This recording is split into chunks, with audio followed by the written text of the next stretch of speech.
첫 번째 발사에서 그 성공을 했다 하는 것이 이제 대단한 깔끔한 성공. 지금 KF-21에 들어가는 F414 엔진보다는 향상된 엔진을 개발을 하겠다는 것이고요. 현무 시리즈가 상당히 적 지휘부 파괴라든가 핵시설 파괴하는데 상당한 역할을 하게 될 것 같고요. 도산 안창호함이라는 잠수함이 있습니다. 어디에서 무슨 미사일을 쏘는지도 모르고 들어간다. 그때 말로 게임이 안 된다. 저는 정광선이라고 합니다.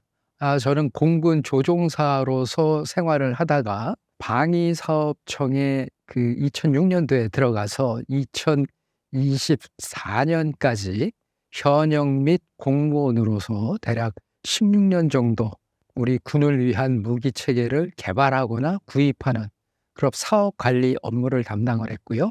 공무원으로서 퇴직하기 한 6년 동안에는 지금 KF-21의 그 초대 단장을 지낸 바가 있습니다. 여러분 반갑습니다. KF-21 보람의 성과는 어떠한가요? KF-21이 지금 아직도 개발 중이고 완성되지 않은 단계에서 성과를 말씀드리기는 조금 어폐가 있습니다만, 그래도 지금까지 진행되어 온 것으로 말씀드린다면 최초 계획된 일정과 목표를 차근차근 잘 완수해 가고 있다 하는 말씀을 좀 드릴 수가 있고요. 그 다음에 진행 과정에서 저희가 목표로 했던 것 이상의 성과를 지금 현재 거두고 있다. 예를 든다면 저희가 A사 레이더를 국가연 주도로 해서 ADD와 한화 시스템이 A사 레이더를 개발을 했는데 그것이 군이 요구한 성능을 훨씬 더 상회하는 그런 결과를 갖고 있고요. 그 다음에 애초에는 그 군에서 요구하지 않았던 적어도 항법을 위해서 필요한 ATF, 즉 Water Terrain Following 기능이라는 것을 아예 저희가 A사 레이더에다가 그 기능을 포함을 시켰습니다. 사실은 원래 저희의 목적은 그 Water Terrain Following 시스템을 위한 외부에 장착하는 그런 장비를 저희가 구매를 하려고 했는데 그 장비가 워낙에 비싸게 그 외국 업체가 부르고 이래서 그것을 우리가 그러면 개발을 해보자. 최신 그 기술은 그것을 A사 레이더에다가 집어넣는 기술이거든요. 그래서 아주 도전적으로 해서 그 성공적으로 지금 개발이 되어 있고요. 그것에 대한 이제 성능 평가는 다음 2006년도부터 하게 될 것이고요. 그 다음에 이제 두 번째로 저피탑 능력 강화를 위해서 저희가 램이라고 하는 저피탑 능력을 보강할 수 있는 페인트죠. 그러한 것들을 개발을 해서 또 일부 적용을 시키고 있는 그런 상태고, 그 다음에 비행 제어 소프트웨어도 저희가 그 순수 독자적으로 그러한 소프트웨어를 개발했다. 대부분의 나라들은 그 이러한 새로운 전투기를 개발하는 데 있어서 일정 지연이 많고 또 크고 작은 사고도 많이 일어났습니다. F-35 역시 일정 지연이 상당히 된 항공기고, 특히 최근에 비근한 예로서 들을 수 있는 것이 이제 미 고등훈련기로 채택되어 있는 보잉사의 T7입니다. 2018년도에 미 공군의 고등훈련기 사업을 수주하기 위해서 락히드 마틴과 우리 한국항공우주산업 카이라고 하죠. 그 컨소시엄이 들어갔다가 이제 패배를 맛봤죠. 보잉사한테. 그래서 보잉사가 2018년부터 2024년에 전력화를 목표로 개발을 했는데 아직도 전력화가 안 되고 있습니다. 계속 문제가 생기고 있거든요. 그래서 아마도 지금 예상컨대 보잉사는 그게 2028년에나 전력화가 될 수 있다라는 얘기를 하고 있는데, 그런 것을 비교해 본다면 굴지의 그 보잉사도 그러한 그 일정 지연이라든가 문제점이 많음에도 불구하고 한국항공과 우리 정부, 그 다음에 우리 국내 업체들이 다 참여해서 개발하는 KF-21은 목표된 성능과 일정을 준수하고 있다. 단지 지금 이제 시험 비행 일정은 조금 뒤처지고 있기는 합니다만 그것은 금년 내로 그 일정을 따라잡을 수 있을 거라고 저희들은 보고 있습니다. KF-21 미티어 미사일 실사격 성공이 가져다주는 의미는 무엇인가요? 미사일 실사격이 성공을 했다라는 것은 특히 그 미티어 미사일은 발사되면서 양방향 교신을 합니다. 즉 항공기에서 잡은 레이더로 그 표적 정보를 미사일에다가 전달을 해주면 이 미티어 미사일이 날아가면서 표적 정보를 수신해서 서로 항공기와 교신을 하면서 쫓아가거든요. 그렇다는 얘기는 A사 레이더의 그 어떤 정확도, A사 레이더와 미티어 간의 송시순에 문제점이 없는 발사 순간의 어떤 항공기와의 분리 상태, 이런 모든 것들이 종합적으로 문제가 없다. 그것도 첫 번째 발사에서 그 성공을 했다 하는 것이 이제 대단한 그 깔끔한 성공, 어떤 분리상에서 문제도 있을 것이고, 그 다음에 발사 이후에 미사일과 항공기 간의 그 교신이 끊겨져 가지고 또 엉뚱한 데로 날아가는 수도 있고 여러 가지 문제점이 있는데, 우리 애 같은 경우는 한 번에 성공이 됐다, 이렇게 말씀드릴 수가 있겠습니다. 전 세계의 전투기들과 비교했을 때 KF-21의 순위는 어떻게 될까요? 우리 항공기는 지금 아직도 개발 중인 그런 항공기고, 가상 교전을 다른 항공기와 해볼 수도 없는 그러한 상태에서 KF-21 항공기가 뭐 어느 항공기보다 우세하다, 뭐 전 세계적으로 몇 등 정도 수준이다, 이거 말하기는 상당히 곤란하지만, 일단 그 전투기의 세대 구분을 좀 제가 말씀을 드리면요.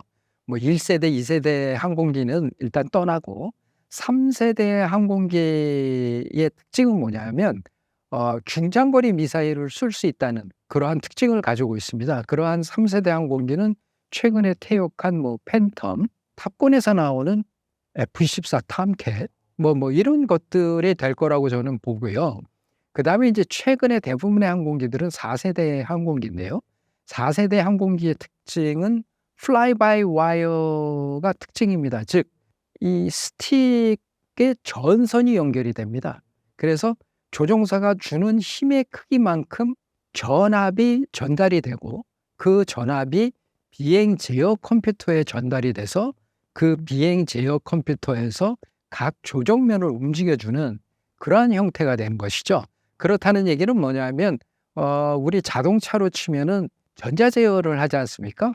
옛날에는 그냥 악셀레터를 밟는 대로 연료 공급이 됐다면, 요즘은 전부 전자제어 방식이 돼서 자동차의 어떤 속도라든가 자동차의 컨디션에 따라서 그 악셀레터에서 적정량의 그 연료를 분사시켜 주면서 연비도 높게 만드는 그러한 형태지 않습니까? 그러한 형태로 해서 플라이 바이 와이어는 비행 제어를 하는데, 그렇기 때문에 4세대 항공기 이후에서는 극한의 기동을 할 수 있는, 왜냐하면 옛날 3세대까지는 조종사가 극한의 기동을 하다가 이상 자세에 들어가서 항공기가 추락하는 경우가 많았는데, 이 4세대에서부터는 이 비행 제어 컴퓨터가 그런 것들을 제어해 주기 때문에 이상 자세에 들어갈 때 이 비행 제어 컴퓨터가 그걸 막아주고 아주 불안전한 상태 극한까지의 기동을 할 수 있게 되는 겁니다. 그래서 대부분 4세대 전투기들은 기동 성능이 아주 뛰어납니다.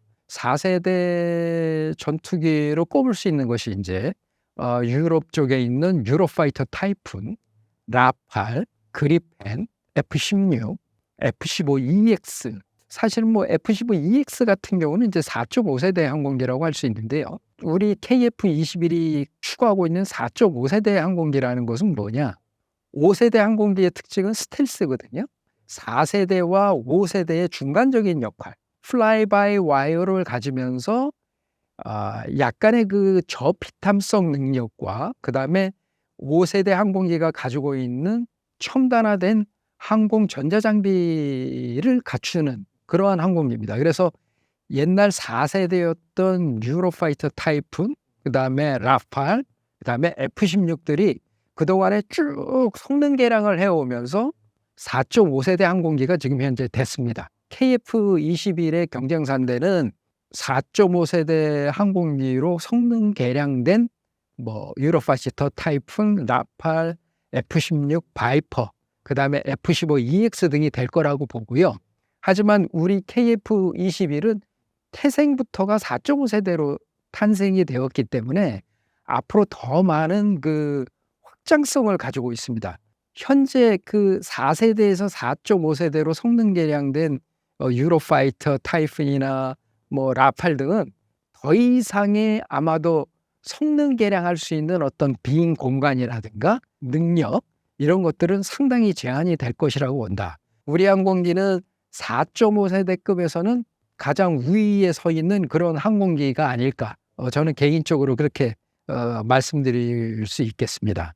KF-21에 대한 정보가 쏟아지고 있는데 어떻게 보고 계신가요? KF-21은 스텔스 항공기다 라는 그런 얘기들을 많이 하고 계시더라고요.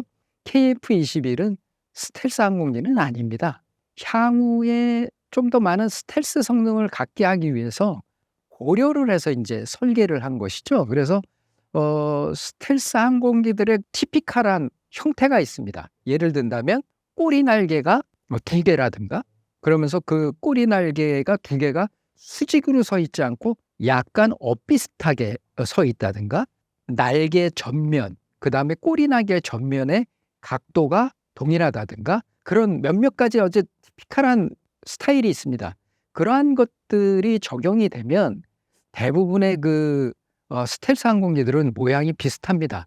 원엔진이냐 투엔진이냐에 따라서 좀 틀릴 것이지 나머지는 거의 비슷합니다. 그렇기 때문에 F-22도 투엔진이고 저희 KF-21도 투엔진이기 때문에 흔히들 KF-21이 베이비 랩터라고 얘기들을 하는데 그러한 이유로 비슷하게 그렇게 된 것입니다. 하지만 기본적으로 스텔스 항공기는 아니다.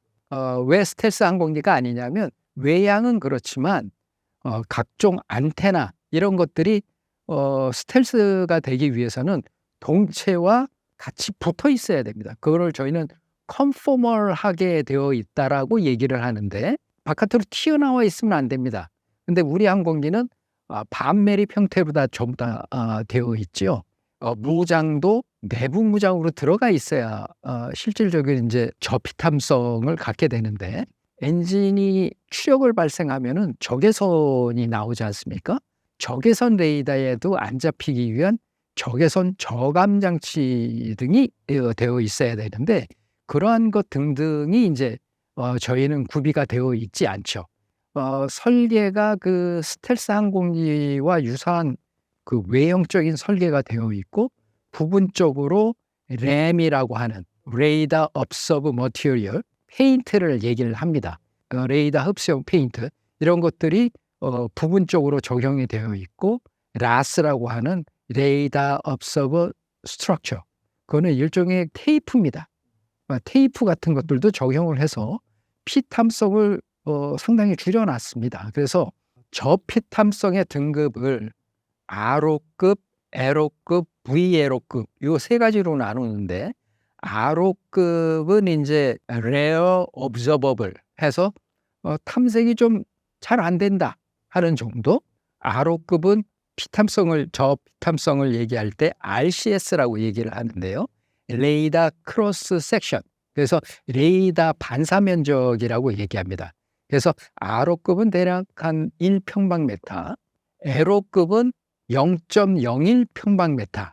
요 0.01평방미터는 대략 한 3 정도의 크기로 측정될 수 있는 그거는 이제 F-35급, 그다음에 F-117급의 그 스텔스 항공기들, L호급 정도가 돼야 스텔스 항공기라고 이제 얘기를 할 수가 있고요. VLO급, Very Low Observable. 이것은 이제 F-22급입니다. 그래서 이것은 0.001 평방 제곱미터 정도의 레이더 크로스 섹션을 가지고 있지요. 그래서 저희는 뭐 제 개인적인 생각은 R호급 정도는 되지 않을까.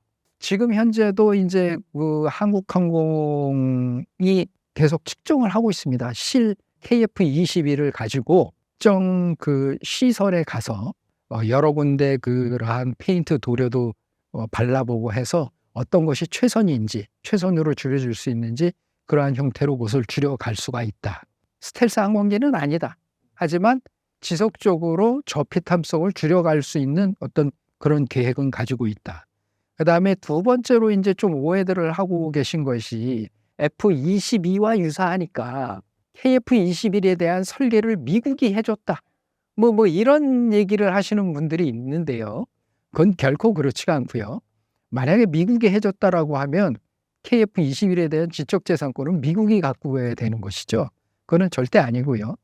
KF-21의 기본적인 어떤 그 모형의 그 설계는 2011년부터 12년까지 수행됐던 ADD 주관으로 수행됐던 결과물, 그중에서 C104 모델이 있습니다.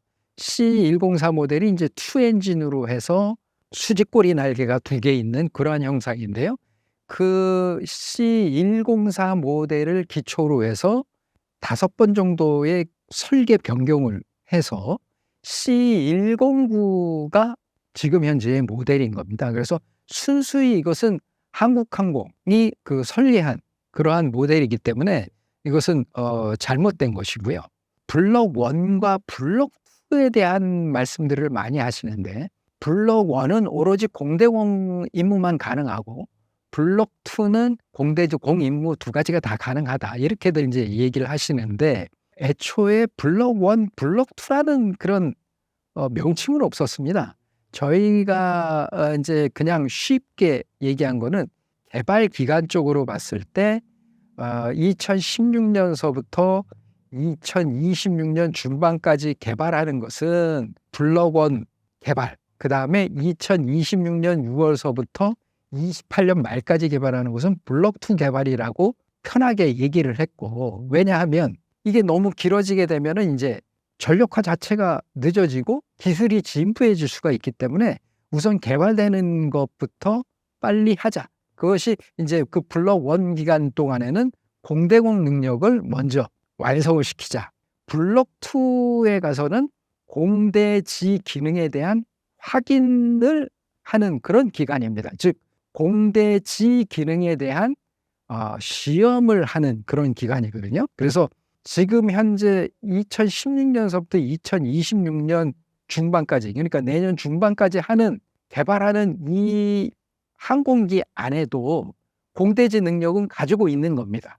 블록 2 기간인 26년 후반기서부터 28년까지는 소프트웨어는 좀 개조가 될 수 있습니다. 왜냐하면 공대지 무장에 대한 시험 비행은 공대공보다 훨씬 많은 비행 횟수를 필요로 합니다. 왜냐하면 예를 들어서 무장이 이제 양 날개에 3군데씩 달려 있고 동체 바닥에 4군데가 있습니다. 무장을 발사를 할 때 양쪽 날개에 있는 미사일 2발을 동시에 발사하지는 않지 않습니까? 한 발을 우선 발사를 하면 이것이 비대칭이 되게 돼버리는 거죠. 그렇게 되면 그랬을 때의 항공기 성능은 어떻게 변화하는지, 이런 것들은 공대공 능력이기 때문에 지금 블록 1 기간, 지금 기간 동안에 모든 테스트를 해서 비행 제어 컴퓨터에다가 다 수정을 해놓은 상태고요. 그 다음에 이제 무장은 다양한 무장이 있습니다. 뭐 JDAM이라든가 ALJDAM, 500파운드, 1000파운드, 2000파운드 다양한 무장이 있는데, 이 무장은 양쪽 날개에서 동시에 떨어뜨리게 되지만 혹시 잘못돼서 한쪽 날개만 떨어졌을 때, 그랬을 때의 항공기 변화는 어떻게 되는지, 그런 것들을 다 체크를 시험을 해서 그것을 비행 제어 컴퓨터에다가 넣어놓게 되는 겁니다. 그러면 만약의 상태에 됐을 때도 항공기는 안전하게 비행 제어가 될 수가 있는 것이죠. 그런 것들에 대한 비행 시험, 그 다음에 무장을 폭탄을 떨어뜨렸을 때에 그 폭탄이 정말 정확히 떨어지는지에 대한 계산, 이런 것들을 다 컴퓨터에다가 넣어놔야 되기 때문에 실제 사격 항고와 그것들을 비교를 해서 수정을 해서 넣어놔야 되는 그러한 시험 비행이 이제 26년 말부터 28년까지 소위 블록 2가 그런 시험을 하게 되는 것이고, 나중에 그 블록 2가 되게 되면 블록 1에 대한 소프트웨어를 수정하게 됩니다. 그렇게 되면 블록 1도 블록 2의 그 능력을 갖게 되는 것이거든요. 그러니까 저희가 작년에 계약한 20대 블록 1이 전력화가 되게 되면 블록 2가 그 시험 비행이 완전히 끝나게 되면 이미 전력화되어 있던 그 블록 1 항공기도 블록 2의 능력을 다 갖게 되는 겁니다. 그래서 실질적으로 뭐 2028년 정도가 되면 블록 1 항공기, 블록 2 항공기 구분할 필요가 없이 동일한 성능을 갖게 된다. 블록 1, 블록 2를 그냥 편의상으로 다 얘기는 할 수가 있겠지만 블록 1은 공대공 임무만 갖는 항공기, 블록 2는 공대공, 공대지 임무만 하는 항공기가 아니고 나중에 되면 다 동일해진다 하는 그런 말씀을 좀 드리고 싶고요. 마지막으로는 A사 레이더 개발할 때 이스라엘 엘타사로부터 기술 지원을 받았다 하는 그런 얘기들도 많이 있거든요. 그건 전혀 사실이 아니고요. 순수히 A사 레이더는 우리 국방과학연구소와 한화시스템 그리고 그 외의 협력업체들로 인해 개발을 한 것이다.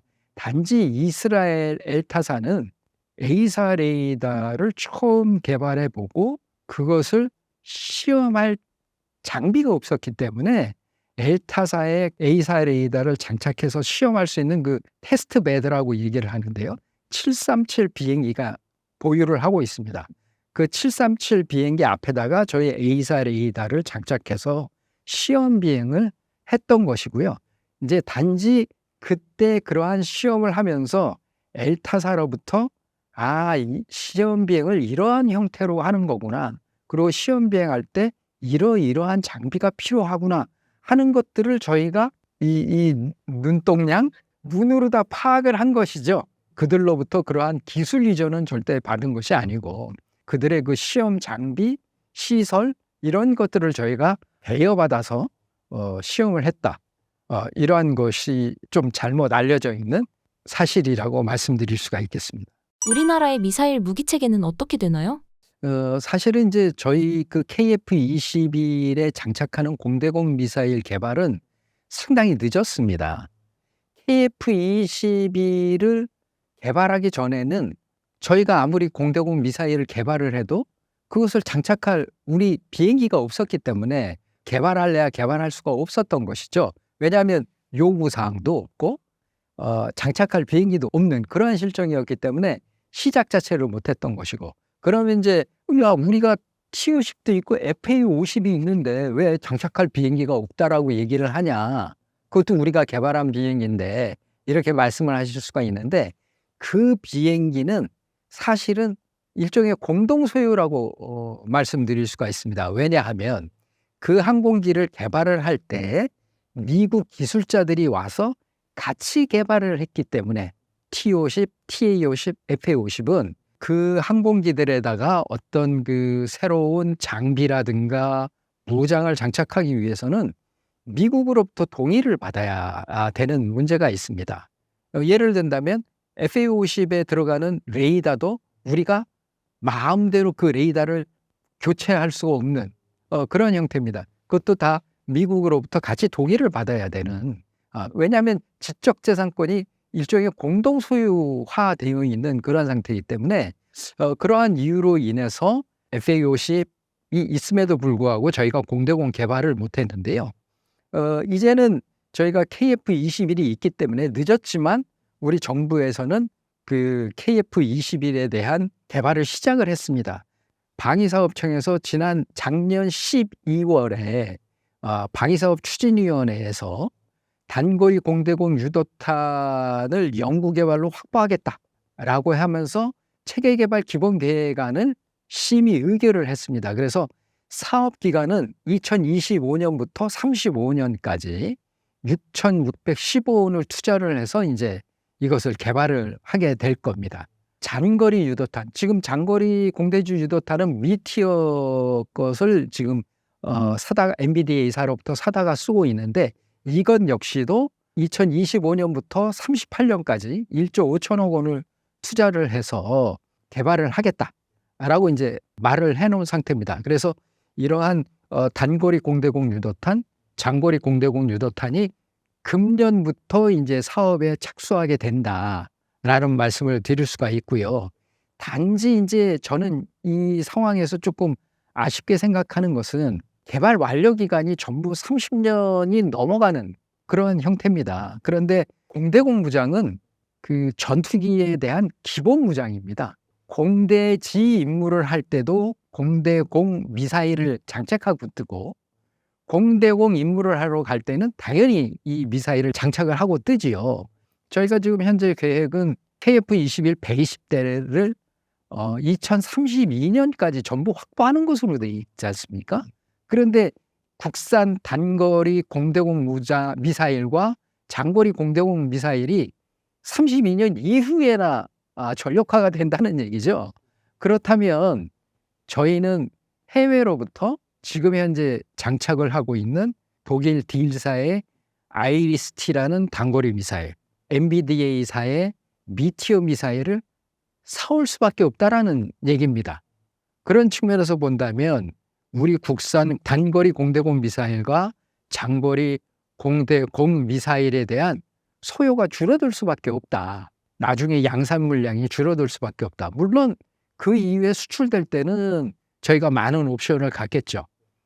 외부 미사일을 장착을 원하면 그걸 해줄 것이고 국산 미사일을 원하면 그걸 해줄 텐데, 아쉬운 것은 좀 더 개발을 좀 단축을 해서 KF-21이 전력화될 때 우리 국산 공대공 미사일을 좀 장착을 할 수 있도록 개발 기간을 줄여주셨으면 좋겠다.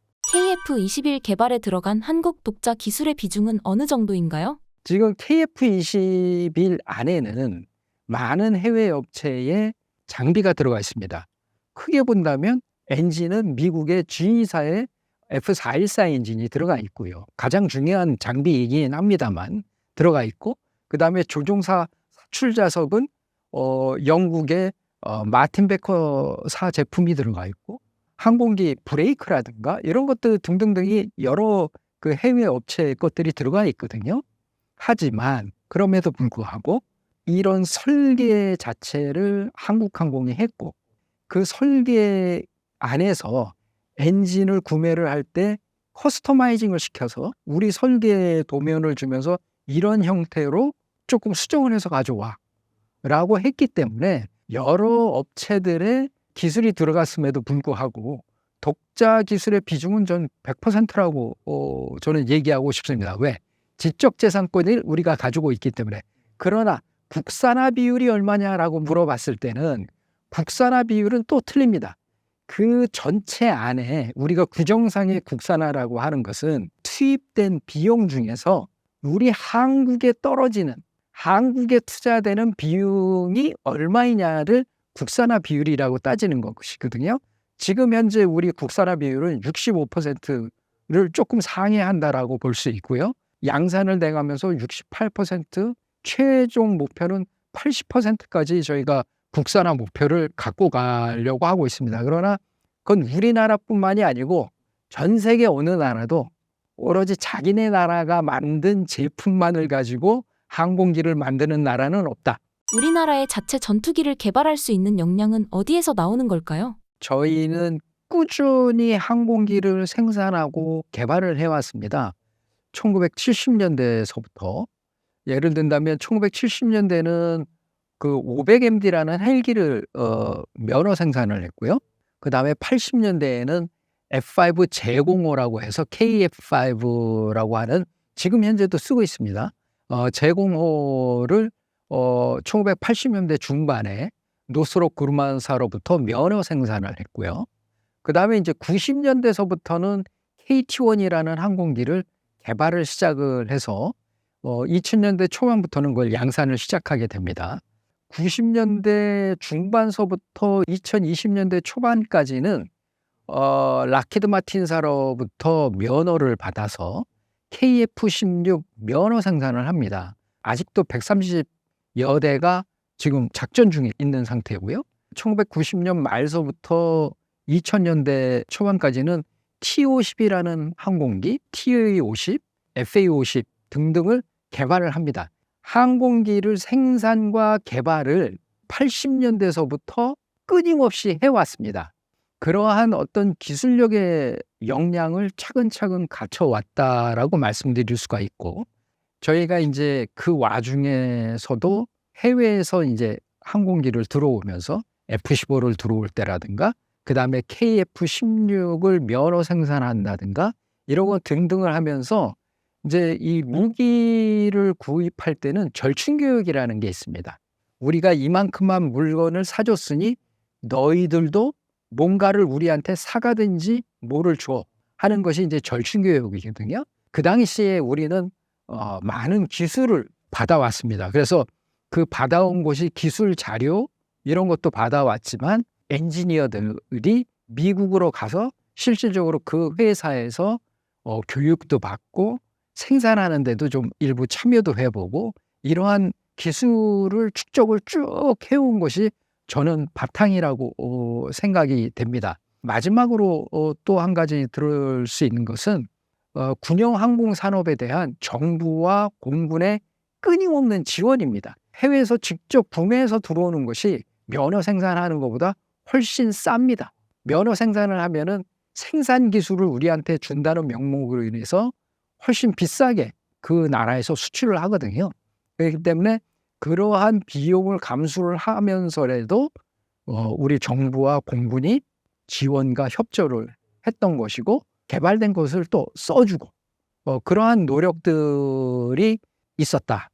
단편적인 예로 최근의 사례를 보면 KF-21 개발 및 양산 그 사이에 그 생산 라인이 좀 비는 기간이 있었습니다.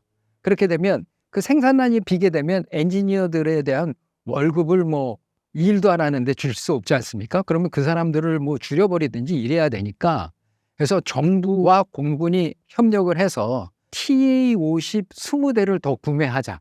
원래 그것은 계획에 없었던 겁니다. 그 20대를 구매를 하자라고 결정을 해서 그 20대를 이제 생산에 돌입을 했는데 우연치 않게 폴란드에서 이제 FA-50 구매를 하면서 그러면 우리 공군에서 그 발주한 20대를 먼저 폴란드로다 보내게 된 겁니다. 그래서 폴란드 입장에서는 계약하자마자 1년 만에 받게 되는 아주 빠른 기간에 받게 되는 그래서 전 세계적으로 다 깜짝 놀란 야 이렇게 항공기를 빨리 만들어서 우리한테 납품할 수가 있는가 하는 그것이 원래는 우리 공군에서 그 20대에 대한 어떤 추가적인 생산 요구가 있었기 때문에 폴란드에 빠른 공급이 있었다.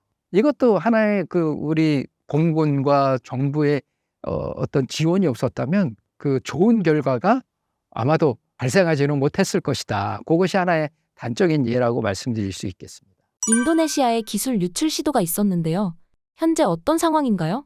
작년 12월에 뉴스 기사가 나왔습니다. 그래서 경찰 쪽에서 조사를 완료를 하고 인도네시아 기술자 5명에 대해서 검찰에 기소를 했습니다. 일단은 그 한국항공의 그 보안 절차에 대해서 좀 말씀을 드리면 KF-21이 인도네시아와 공동 개발을 할 때 방산기술보호법에 근거를 해서 우리가 인도네시아한테 제공할 수 있는 기술은 요거다라고 이미 산업부라든가 관련 유관기관과 협의를 해서 관보로 다 이미 발표를 했습니다. 2016년도에 이미 인도네시아한테 우리가 어떤 기술은 줄 수 있고 어떤 기술은 줄 수 없다라는 것이 결심이 되어 있는 상태였고요. 그것에 따라서 한국항공에 가보면 인도네시아 사람들이 들어갈 수 있는 사무실이 정해져 있습니다. 그 각 사무실마다 관건장치, 비밀번호를 찍고 들어가도록 돼 있거든요. 인도네시아에게 공개가 안 된 그런 기술이 연구되는 사무실에 있어서는 인도네시아 사람이 그 방 안에 들어갈 수 없도록 되어 있고 그다음에 그 안에서 근무도 안 됩니다. 혹시 그 안에 있는 사람을 만나고 싶다면 전화를 해서 밖에서 만나도록 되어 있고요. 그 KF-21이라는 그 항공기가 워낙에 복잡한 항공기이기 때문에 해외에서 많은 장비가 들어오고 그 장비에 대한 어떤 매뉴얼이라든가 기술 자료 등등이 인도네시아한테는 공개가 안 되도록 되어 있는 것들도 많이 있습니다. 인도네시아가 접근이 할 수 없도록 되어 있습니다. 그래서 한국항공과 우리 협력업체들이 개발한 기술 자료들이 서버 안에 다 들어가 있습니다. 각각의 그 체계별로 다 서버의 방이 구성이 돼 있으면 각각의 그 폴더별로 다 인과 권한을 주어줬습니다. 인도네시아가 접근할 수 있는 방, 인도네시아가 접근할 수 없는 방 이렇게 구분이 되어 있고요. 그러한 서버는 인터넷과 단절이 되어 있는 오로지 인트라넷망으로다만 구성이 되어 있습니다. 그래서 보안적인 절차 이런 것들은 잘 돼 있다. 어떻게 인도네시아가 그렇게 많은 양의 뭐 수백 기가라는 얘기도 있고 그런 많은 양의 정보를 얻을 수 있었느냐. 한간에는 이거 내부 조력자가 있는 거 아니냐라는 그런 뭐 얘기도 있었습니다. 실질적으로 경찰에서 조사한 것을 보면 인도네시아 기술자 5명에 대해서만 검찰에 기소를 했다는 얘기는 한국항공의 조력자는 없었다라는 얘기입니다. 제가 확인한 바로는 인도네시아가 갖고 있는 그러한 기술 자료는 첫 번째, KF-21이 2011년부터 12년까지 탐색 개발을 했다라고 말씀드렸지 않습니까? 그 탐색 개발했을 때의 모든 자료를 인도네시아와 공유를 했습니다. 인도네시아 엔지니어들이 그때의 자료를 공부하기 위해서 갖고 왔다. 그 다음에 두 번째는 인도네시아 엔지니어들이 한국항공에 오게 되면 오리엔테이션도 하고 그 다음에 교육을 합니다. 그러한 교육 자료, 그 다음에 일부는 각종 세미나 자료, 뭐 이런 것들이 다 들어가 있다. 특별히 정부에서 수출이 금지된 품목에 대한 그런 기술 자료들은 다 들어가 있지가 않다. 뭐 그런 얘기를 제가 들었고 경찰 조사 결과의 내용으로 봤을 때는 그것이 맞지 않은가 그러한 생각을 해봅니다. 그래서 크리티컬한 기술은 유출된 것이 없다. 정말 최악의 경우에 인도네시아가 우리 KF-21의 설계 도면을 다 갖고 갔다고 해서 KF-21을 만들 수가 있을까요? 절대 만들 수 없다라고 봅니다. 왜 그러냐 하면 그 안에 들어가는 많은 장비들이 한국항공과 국내 협력업체, 그다음에 해외 업체들이 제작한 것들이거든요. 인도네시아 업체가 제작한 것은 아주 극소수입니다. 그렇다면 그 설계 도면을 갖고 갔다 해서 그 항공기를 만들 수 있을까요? 설령 뭐 예를 들어서 엔진, 그 엔진은 우리가 미국으로부터 도입을 할 때 반드시 엔드 유저가 누구냐인지를 보고 미 정부로부터 승인을 받도록 되어 있습니다. 그 엔드 유저가 대한민국 정부로 되어 있거든요. 그렇다면 인도네시아가 그 G사로부터 엔진을 도입하려고 한다면 그러한 불법적인 도면을 훔쳐간 업체에 혹은 나라에 그것을 팔 수 있을까요? 국제적으로 그거는 맞지가 않다. 그리고 심지어는 그걸 팔았다 해서 그 안에 들어가는 A사 레이더서부터 뭐 EO, TGP 장비라든가 여러 가지들 우리 국내 업체들이 만든 그러한 장비들을 저희가 팔까요?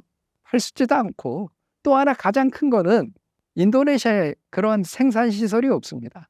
그건 제가 최악의 상황을 말씀을 드린 것이고 좀 더 이제 한국항공은 그러한 일이 발생하지 않도록 보안 절차를 좀 더 강화해 나가야 되겠죠. 좀 더 보안 절차를 강화해 나가고 더더욱이 그러한 일이 생기지 않도록 좀 더 노력을 해야 될 거라고 저는 봅니다. 인도네시아가 갑작스레 계약 변경을 요청했다고 하는데 어떤 내용인가요? 인도네시아는 2017년서부터 그 분담금을 내지 않았습니다. 그리고 2018년에는 분담금을 깎아달라고 그때서부터 벌써 얘기를 한 것이지 갑자기 계약 변경을 요청을 한 것은 아닙니다. 그것이 이제 최근에 와서 똑부러지게 우리는 얼마만 낼 테니 이렇게 해줘 라고 했고 그 이전에는 그냥 단지 깎아줘 뭐 이런 형태로다만 됐죠. 그럼 깎아주면서 갖고 갈 거는 뭐 다 갖고 가겠다 뭐 이런 형태로 됐기 때문에 이제 지지부진하게 협상이 됐던 것이고 이제는 자 우리 1조 원을 깎아주고 그 깎아준 만큼만 우리가 가져갈게 라고 이제 합의가 된 것이고 금년서부터는 그에 대한 협의가 이루어질 것이고 인도네시아 측면에서는 경제가 어렵다라고 얘기를 합니다. KF-21보다는 현재 필요한 전력을 보강하는 것에 좀 더 우선순위를 둔 것 같다라고 저는 판단이 되죠. 그래서 이제 라파를 구매를 한 것일 수도 있고요. 인도네시아는 지금 현재 자카르타가 가라앉는다라고 하기 때문에 인도네시아의 그 수도를 보르네오 섬으로 지금 옮기는 작업을 하고 있어서 거기에 대한 돈이 많이 투입이 되고 그다음에 세 번째로는 인도네시아는 이런 장기간의 그 어떤 국제 공동 연구 개발을 해본 적이 없습니다. 인도네시아 정치인들 입장에서는 막대한 자금만 해외로 빠져나가고 현재 이 국내에는 아무런 어떤 효과가 보이지가 않으니까 야, 이 사업을 왜 해?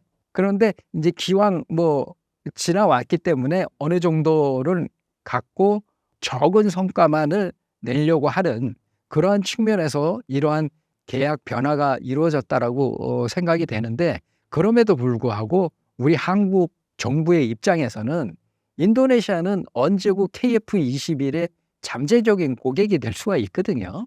그런 측면에서 좋게 끝낼 수 있도록 계속 다독거려주고 이끌어주는 것이 저희의 그 해야 될 일이라고 저는 생각합니다. 전투기 엔진 개발이 상당히 어려운데 향후 엔진도 국산화가 가능할 것으로 보시나요? 엔진 국산화는 일부 국산화는 지금도 저희가 하고 있습니다. 뭐냐면 지금 KF21에 들어가는 G사의 F414-400K 엔진은 대략 국산화율로 봐서는 20% 정도, 그다음에 부품의 개수라든가 이런 거에 봤을 때는 한화 에어로스페이스의 주장으로 봤을 때는 40% 정도의 국산화를 이루었다라고 하는데, 그런 측면에서 봤을 때는 뭐 이 엔진이 우리 엔진은 아니지만 그래도 국산화는 좀 진행이 돼가고 있다. 하지만 우리의 목표는 국산 엔진이거든요. 우리 순수히 우리가 엔진을 설계하고 거기에 많은 부품을 우리 협력업체들이 개발을 해서 넣는 그러한 엔진을 개발을 하는 것이 이제 우리 목표가 되는 것이고요. 그렇다면 왜 이렇게 엔진 개발이 어렵냐? 엔진에 들어가는 부품이라든가 구조는 항공기보다 더 복잡합니다. 전투기보다 더 복잡하고요. 그 엔진은 추력만 내는 것이 아니고 그 엔진에서 나오는 추력을 가지고 전기도 생산하고 유압에 대한 동력도 주고 공조 시스템, 즉 냉난방 시스템도 다 연결이 되기 때문에 이 엔진은 우리의 심장이라고 볼 수가 있거든요. 전 세계적으로 엔진을 만들 수 있는 국가는 영국, 프랑스, 미국, 중국, 러시아, 일본 요 정도 국가입니다. 요 정도 국가인데 그 국가들이 특징을 보면 다 전투기를 만들 수 있는 국가들입니다. 엔진을 개발하는 데 선행 조건은 전투기를 개발할 수 있어야 되는 겁니다. 엔진만 개발하면 그거 시험을 어떻게 하겠습니까? 전투기에 대한 컨셉이 먼저 나오면서 설계 도면이 나오면 거기에 맞는 엔진을 개발을 해야 되는 것이죠. 거기에 맞는 엔진을 개발을 해야 되기 때문에 상당히 많은 기술을 확보를 해야 되는 그것이고요. 또 이제 유튜브를 보면은 심지어는 뭐 중국도 엔진 개발에 실패를 했다라는 뭐 얘기도 나오는데, 중국은 군사적인 기술 면에서 대단히 앞서 나가 있는 나라입니다. 그것을 뭐 미국 거를 베꼈든 러시아 거를 베꼈든 간에 중국은 러시아로부터 수호의 항공기를 사오면서 그 항공기에 있는 엔진을 뜯어가지고 역설계를 통해서 WS-10이라는 엔진을 개발을 했고요. 그 WS-10이라는 엔진은 대략 한 27,000파운드 정도? 처음에는 개발을 했을 때는 결함도 많고 그 정도의 추력이 안 나오는데 7, 8번의 그 성능 개량을 통해서 대략 27,000파운드에서 30,000파운드까지의 추력을 나올 수 있도록 개발을 했습니다. 소위 그 스텔스라고 하는 젠 20 항공기에 최초에 장착이 됐었죠. 그럼에도 불구하고 이제 추력이 좀 작고 결함이 있으니까 거기서 좀 더 발전된 WS-15 선양 항공사라는 데서 WS-15라는 그 엔진을 개발했는데, 그거는 대략 35,000, 6,000파운드 정도의 그 엔진을 개발했는데 35,000, 6,000이면은 저희 F-35에 들어가는 엔진급입니다. 그 엔진을 개발을 해서 이제 제가 알고 있기로는 젠 20 항공기 WS-10 엔진과 교체해서 이제 장착을 하고 있는 상황으로 알고 있는데, 따라서 중국도 상당한 기술 수준을 가지고 있다. 그러면 우리나라는 지금 어떤 정도의 수준을 가지고 있느냐? 2013년서부터 5,000에서 5,500파운드급 엔진을 개발을 해서 무인기에다가 장착을 시키고 있고요. 그렇게 되면은 국가연에서 개발하는 그 무인기들이 있습니다. 전투기형 무인기인데요. 그 무인기에다가 장착을 해서 이제 시험을 할 것이고요. 금년 1월 21일에 방위사업청에서 16,000파운드급 첨단 항공기 개발 계획안을 검토해서 승인을 했습니다. KF-21 기반 플랫폼에 장착 가능하게끔 하고 기본적인 추력은 16,000파운드, 후기 연소기 즉 AB를 작동 시에는 24,000파운드급, 대략적으로 지금 KF-21에 들어가는 F414 엔진보다는 조금 더 향상된 엔진을 산화경 연료 주반으로 해서 개발을 하겠다는 것이고요. 개발을 14년 정도로 보고 14년 후에 시험 비행을 하겠다. 그러면 지금이 25년이니까 금년에 사업을 착수한다 치더라도 39년에나 되는 것이죠. 그래서 저는 이거는 너무 정말 루즈하게 사업을 계획을 했다라고 보고, 우리 하나 에어로스페이스라든가 두산 에너빌리티 같은 경우에는 상당히 자신만만해 했기 때문에 이것은 좀 더 한 10년 정도로 당겨야 된다라고 저는 보고요. 그러면 한 10년 정도 당기게 되면은 2035년 정도가 되지 않겠습니까? 그때 되면은 KF-21, 지금 여기 보면은 KF-21 기반 플랫폼이죠. 지금 현재 KF-21 항공기에다가 이 엔진을 넣을 수도 없기 때문에 KF-21 기반 플랫폼, 그것은 어떤 게 되냐 하면 내부 무장도 하고 스텔스 기능을 좀 더 활용하고 그다음에 유무인 복합 능력을 갖춘 제3의 버전을 가진 그런 항공기를 만들어서 해야 된다는 겁니다. 그렇다면 첨단 항공기 엔진 개발과 더불어서 그러한 향후 업그레이드된 버전 계획까지도 같이 수립이 돼야지만이 나중에 가서 이 시험 비행이 가능하다. 그러한 것들이 조합적으로 연계돼서 계획이 수립돼서 진행됐으면 좋겠다 하는 것이 제 바람입니다. 최근 일론 머스크의 유인 전투기는 바보들이 만드는 것, 무인기 시대 온다라는 발언에 대해 어떻게 생각하시나요?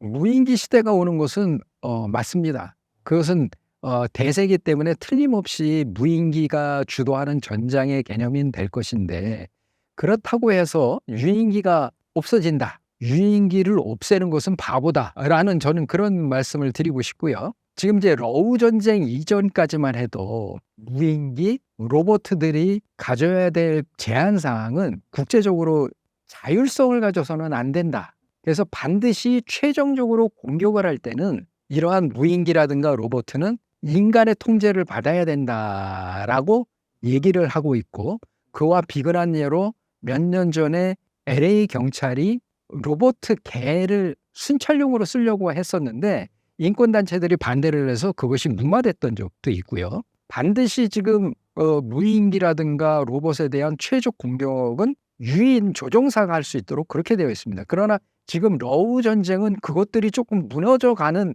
그러한 느낌이 좀 들기는 합니다만, 그러나 러우 전쟁이 끝나게 되면 제 개인적인 생각에는 그러한 어떤 강령이 새로 정해지지 않겠나라는 생각이 들고요.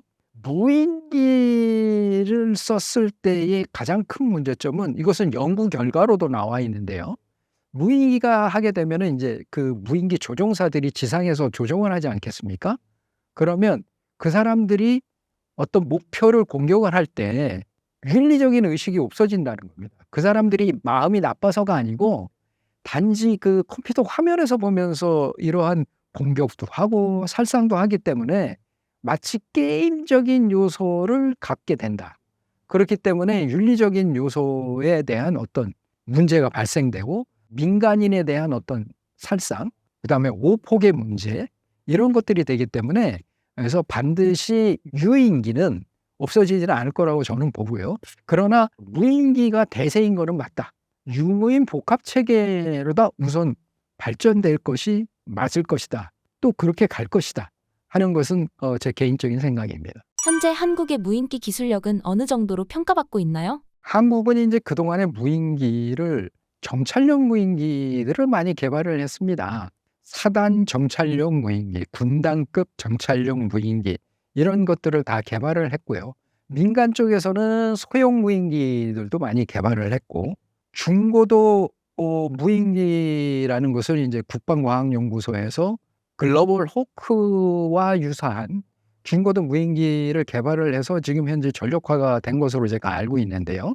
거기다가 무장만 장착하면 공격력으로 쓸 수가 있습니다. 러우 전쟁에서를 보면 무인기가 정말 다양한 형태로 사용이 돼가고 있거든요. 심지어는 뭐 미국에서는 골판지로 만든 무인기도 제작을 해서 레이더에 잡히지 않는 그런 무인기도 제작을 해서 가성비가 아주 높은 그러한 무인기를 제작을 했는데, 다양한 생각의 전환이 필요합니다. 지금 정찰용 무인기는 상당히 그 보수적인 접근이거든요. 무인기로 봤을 때는 러시아 본토까지 가서 유리 시설을 폭파하는 그러한 무인기들이 아주 대단한 무인기가 아닙니다. 제 생각에는 그냥 GPS 좌표 쭉 꽂아놓고 폭탄 달아줘서 거기까지 그냥 가게 만들어서 공격하게 되는 그러한 것들이거든요. 우리 민간 업체들도 충분히 만들 수 있는 그러한 기술 정도이거든요. 적이 상상하지 못하는 그런 아주 특이한 무인기들을 만들어야 된다. 지금도 뭐 그런 것들이 연구가 되어 오고 있지만, 퇴역한 전투기를 무인기로 활용할 수 있도록 그 안에 AI 조종사를 넣으면은 그게 전투기동까지 할 수가 있게 지금 현재 되어 있거든요. 그래서 F5 전투기라든가 F4 팬텀 전투기들이 퇴역을 하게 되면 거기에 AI 조종사를 장착을 해서 뭐 무인기 형태로 다 해서 적진으로 다 침투시켜서 그 공격을 한다든가. 왜냐하면 그 퇴역한 전투기들은 사실상 그런 형태로 아니면 쓸모가 없거든요.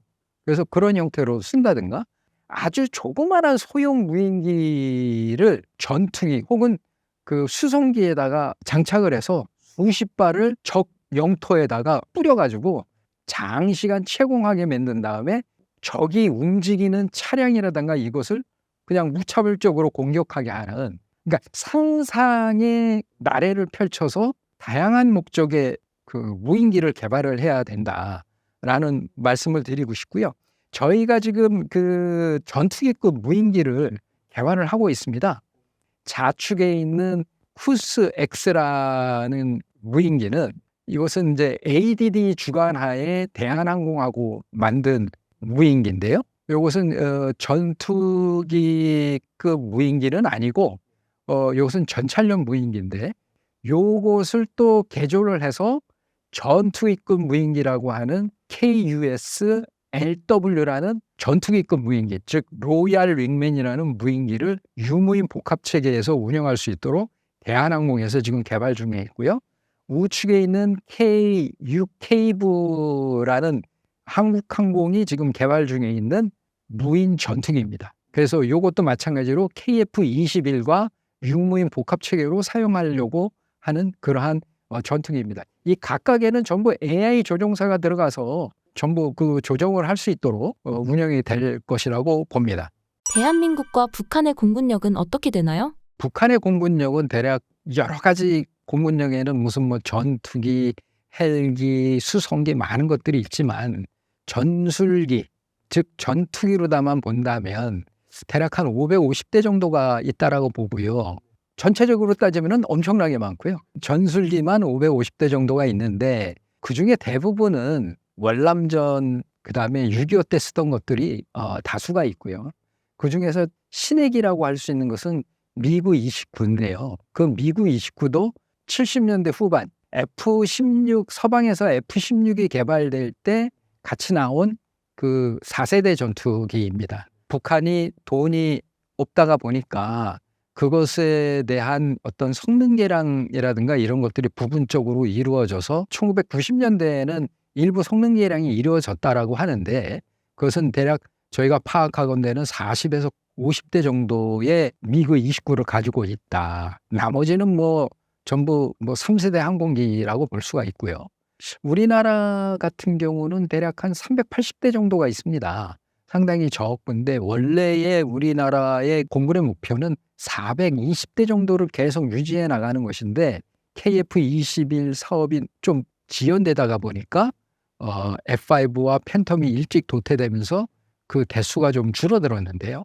그럼에도 불구하고 우리나라는 4세대 이상 전투기들이 상당히 많다. F-35, 그 다음에 F-35가 지금 39대가 있지만 20대를 더 들어올 예정이고요. 그다음에 F-15가 한 대가 떨어져서 59대인가가 있을 겁니다. 그러면서 F-15를 또 4.5세대급으로 성능 개량을 한다라고 하고 있고, 그다음에 KF-16이 한 130여 대 정도 있는데 그것도 이제 4.5세대급으로 성능 개량 중에 있습니다. 그렇기 때문에 저희가 양적으로는 적지만은 질적으로 상당히 우수한 전력을 갖고 있고, 조종사의 능력은 월등히 우수합니다. 왜 그러냐 하면 북한 조종사들은 유류 사정이 아주 열악해서 제가 알고 있기로는 한 달에 한 번 내지 2번 정도 비행을 하고, 나머지 시간에는 지상에서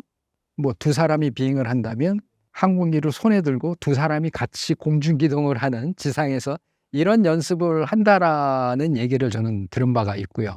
하지만 우리 공군 조종사들은 거의 하루에 한 번씩, 날씨만 좋으면 하루에 한 번씩 비행을 하고, 교관 조종사들은 뭐 이틀에 한 번꼴로 2번씩 비행을 하는 뭐 이런 형태이고, 날씨가 안 좋거나 시간이 빌 경우에는 항공기와 거의 유사한 시뮬레이터 탑승을 통해서 이러한 비행 스킬을 늘려가고 있기 때문에, 더더욱이 또 중요한 것은 연합작전을 많이 하지 않습니까? 그렇기 때문에 현대전에서 필요한 어떤 최신 장비를 운용하는 능력, 이러한 것들이 상당히 조종사들 능력이 뛰어나다. 그래서 뭐 공군력만 본다면 속된 말로 게임이 안 된다. 그러나 이제 전쟁은 언제 일어날지 모르는 거지 않습니까? 분명히 북한과 전쟁이 일어난다 하면 북한은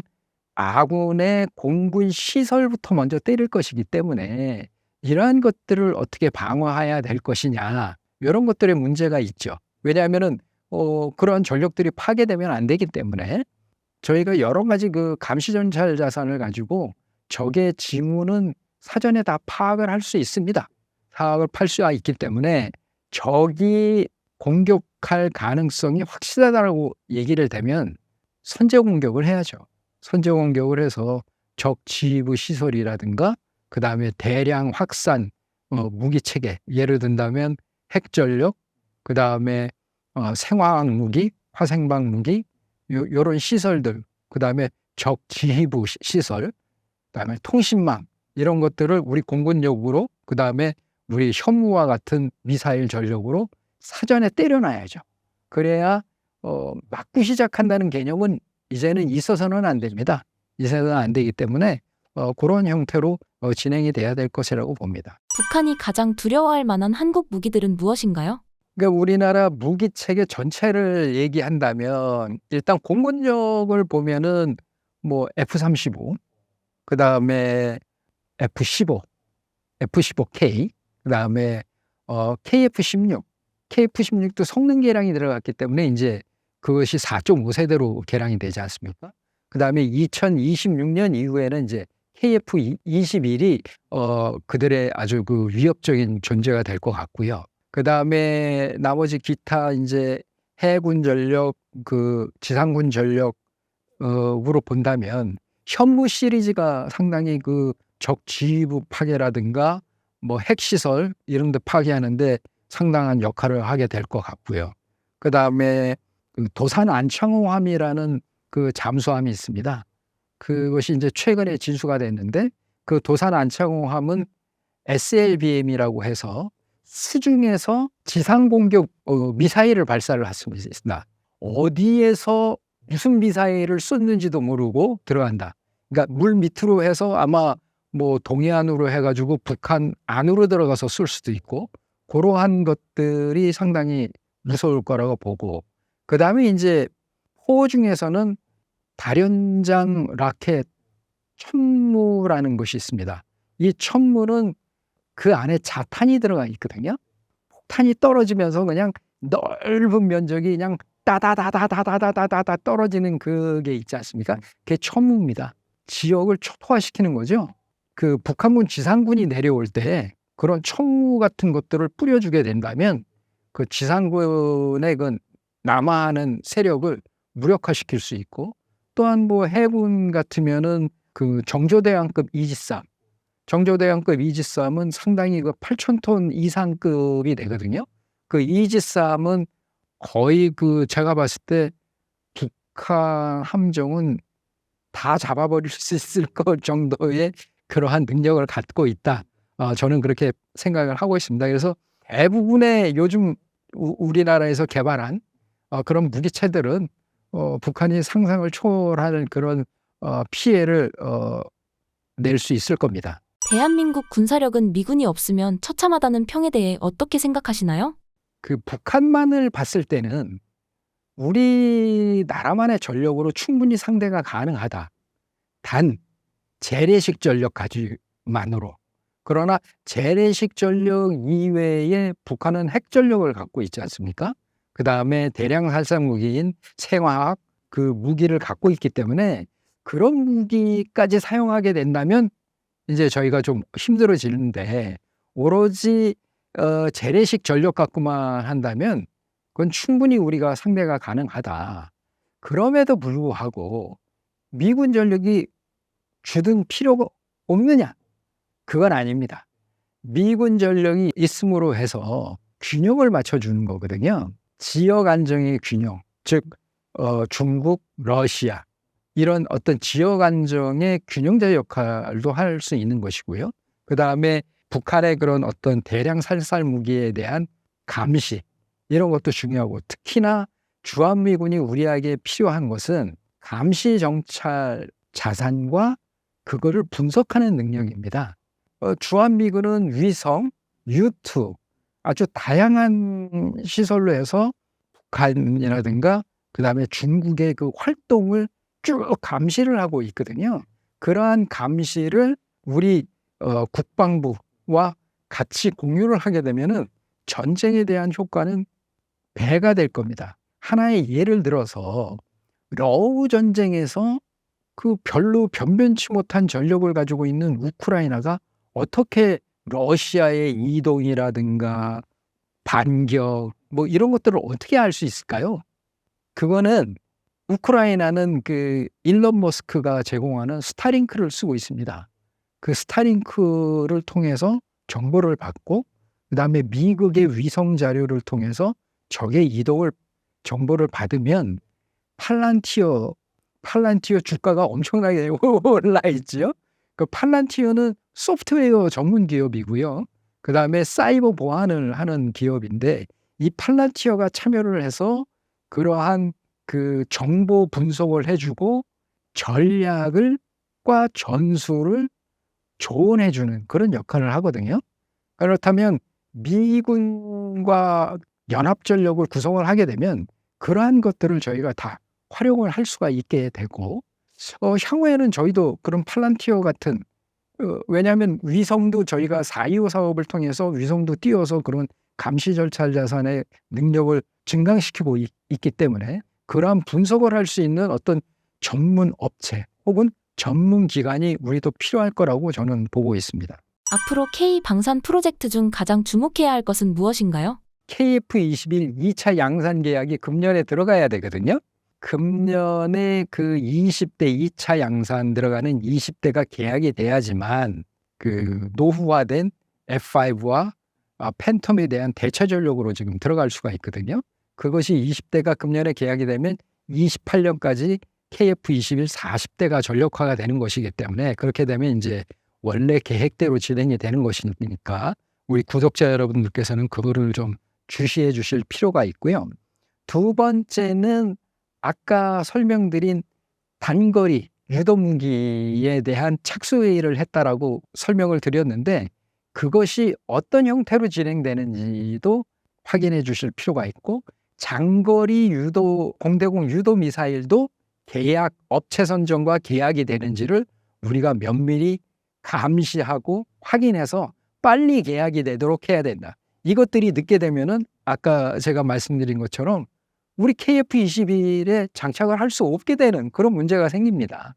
그래서 그것들을 좀 파악을 해봐야 될 것이고, 또 금년 1월에 아주 재미있는 사업이 착수가 됐습니다. 한국형 아이언돔 장사정포 요격체계 개발을 착수했다. 이미 사업을 착수한 겁니다. 1월 달에. 이 아이언돔이라는 것은 뭐 많은 분들은 잘 아시겠지만 이스라엘 가자 전투와 이스라엘하고 그 예멘 전투할 때 많은 로켓탄이 왔을 때 이 아이언돔으로 다 막아냈지 않습니까? 물론 이 아이언돔에 대한 미사일은 상당히 비싸서 엄청나게 많은 그 비용은 들어갔지만 그래도 거의 다 막아내서 이스라엘 영토의 피해가 상당히 적었잖아요. 저희도 이러한 장사정포를 저희는 포에 대한 것을 요격을 하겠다라는 겁니다. 그래서 기술적으로는 큰 문제는 없을 거라고 저는 보고요. 북한에서 장사정포를 쓰게 되면 방어 거점 중심에 이러한 한국형 아이언돔을 설치를 해서 사전에 그 방어해야 될 구역에 피해가 없도록 하는 것인데 제 개인적으로 봤을 때는 요격하는 미사일의 가격입니다. 가격 단가를 상당히 낮춰야지만이 이게 비싸게 되면은 뭐 북한의 장사정포가 엄청나게 많은데 나중에 그 장사정포 요격을 하기 위해서 뭐 미사일 이 아이언돔 미사일을 뭐 몇십만 발, 뭐 몇백만 발을 치장해 놔야 되는 그런 문제가 되고 그것에 대한 예산은 걷잡을 수 없어질 겁니다. 그래서 그 단가를 얼마만큼 낮추느냐가 최대의 관건이 될 것이라고 보고요. 그런 측면에서 이 사업에 이제 참여하고 있는 국방과학연구소, 그다음에 NIG 넥스원, 한화시스템, 한화에어로스페이스 등등은 단가 절감을 위해서 상당히 좀 노력들을 해줘야 될 거라고 저는 보고 있습니다. 뭐 제 개인적으로 다 주목할 사업은 이 4가지 사업 이렇게 저는 생각하고 있습니다. 신사임당 시청자분들을 위한 한마디 부탁드립니다. KF-21은 정상적으로 잘 개발이 돼가고 있는데요. 그럼에도 불구하고 앞으로 향후 1년 6개월 동안은 시험 비행을 해야 됩니다. 그 시험 비행이라는 것은 여러 가지 그 결함도 나올 수 있고요. 어려운 불상사가 될 수도 있는데 그것을 시험 비행이기 때문에 그렇다. 왜냐하면 그러한 결함을 잡아내는 것이 시험 비행의 목적이기 때문에 그러한 것이 혹시 뉴스에 들리셨을 때에 그거를 잘 수정만 하면 되는 것이기 때문에 우리 구독자 여러분들께서는 좀 그렇게 생각을 해주시고 그다음에 최근 우리 방산이 많은 주목을 받고 있습니다. 그래서 좀 많은 격려를 가다주시고 우리 또 방산업계에 종사하시는 많은 분들 어려운 여건 속에서도 뭐 고생 많이 하시고 노력 많이 하시는데 아무튼 국위 선양을 위해서 좀 더 그 노력을 좀 부탁을 드리겠습니다. 네, 감사합니다.